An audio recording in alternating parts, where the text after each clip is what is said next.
मोर मोरनी की कहानी बच्चों के लिए। मोर मोरनी की कहानी बच्चों को बहुत पसंद होती है। साथ ही मोर मोरनी की कहानी सुनने से घर परिवार में सुख शांति सदैव बनी रहती है। अतः आज का यह लेख मोर मोरनी की कहानी से ही संबंधित है, जो बहुत ही ज्यादा ज्ञानवर्धक है। तो चलिए बिना किसी देरी के मोर मोरनी की ध्यानवर्धक और मजेदार कहानी की शुरुआत करते हैं। मोर मोरनी की कहानी। मोरनी का जन्म कैसे होता है? आज की जो कहानी मैं आपको सुनाने जा रहा हूँ वह बहुत ही ज्यादा मजेदार, ज्ञानवर्धक और छोटे छोटे बच्चों से संबंधित है। साथ ही यह आपके घर परिवार में सुख शांति की वह बनाए रखने और घर से क्लेश को दूर करने में भी सहायक होगा। अतः आपसे निवेदन है कि इस कहानी को पूरा पढ़ें और अपना अनुभव कमेंट के माध्यम से शेयर करें। जैसा कि हम सभी जानते हैं कि ऐसा कोई घर नहीं है जिनके यहाँ लड़ाई झगड़े क्लेश ना होता हो, लेकिन आज के बाद आपको इन सभी समस्याओं से निजात मिल जाएगी यदि आप हमारी कहानी का यह लेख मोर मोरनी की कहानी को पढ़ते हैं और परिवार के अन्य सदस्यों को भी सुनाते हैं।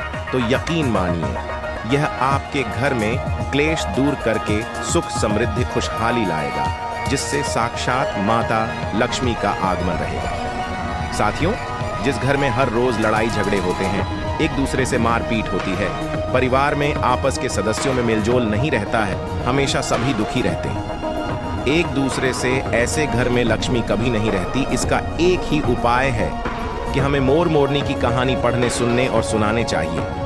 जिस घर में हमेशा सुख शांति बनी रहती है, उसके घर में सुख समृद्धि का भी आगमन अर्थात साक्षात महालक्ष्मी का निवास सदा बना रहता है।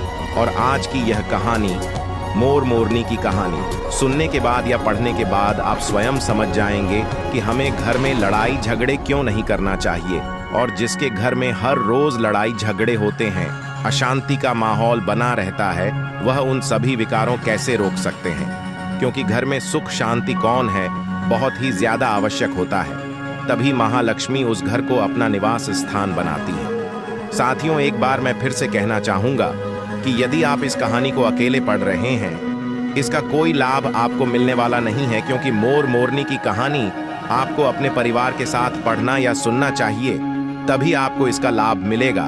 और क्योंकि यह ज्ञानवर्धक कहानी भी है, रेहान के बच्चों के लिए बहुत ही मजेदार और फायदेमंद होगा।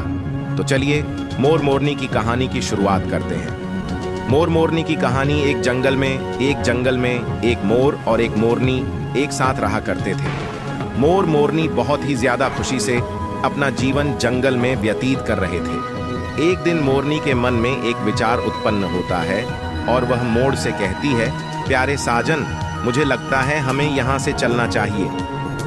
मोरनी के ऐसे अचानक से क्या हुआ? आज तुम जंगल छोड़कर कहीं और चलने की बात क्यों करती हो? इस पर मोरनी कहती है, तब मेरा मन इस जंगल में नहीं लगता है, मुझे अपने समाज के लोगों के साथ रहना है और उनके ही साथ आगे का जीवन व्यतीत करना है। मोर मोरनी की कहानी। अतः तुम मुझे हमारे उस परिवार समाज में वापस ले चलो। इस पर मोर मोरनी को समझाते हुए कहता है, जहां हमारे समाज के लोग रहते हैं, यदि हम वहां जाएंगे तो उनके साथ रोज लड़ाई झगड़े होंगे, हम सुखी से नहीं रह पाएंगे। लेकिन मोरनी जिद करने लगती है, जिससे मोर मान जाता है और वह दोनों उड़कर जंगल के पास की एक नगर में जाते हैं, जिस नगर का नाम था कुशीनगर। वहां का राजा पशु पक्षियों की भाषा को बड़ी आसानी से समझता था।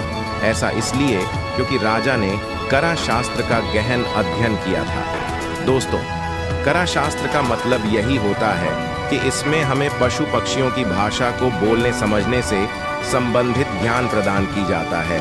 और वह राजा सभी प्रकार के जंगली जानवरों, पशु पक्षियों की आवाजों को बहुत ही आसानी से समझता था, जानता था कि वे आपस में क्या बातें करते हैं। दोनों मोर मोरनी कुशीनगर में आते हैं और वहां रहने लगते हैं। एक दिन की बात है, राजा अपनी रानी से कहता है कि है रानी, मुझे बहुत जोर से भूख लगी है, कृपया करके मुझे भोजन करा दीजिए। राजा की रानी 56 प्रकार के भोज बनाती है और अपने हाथों से पानी का लोटा और दूसरे हाथ में खाने की थाली लेकर आजा के पास पहुंचती है।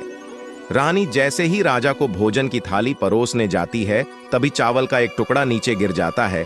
वहीं पर नीचे कुछ चुटिया घूम रही थीं। एक चींटी चावल के टुकड़े को उठाकर वहां से लेकर जाने लगती है और राजा बैठकर इस घटना को देख रहा था।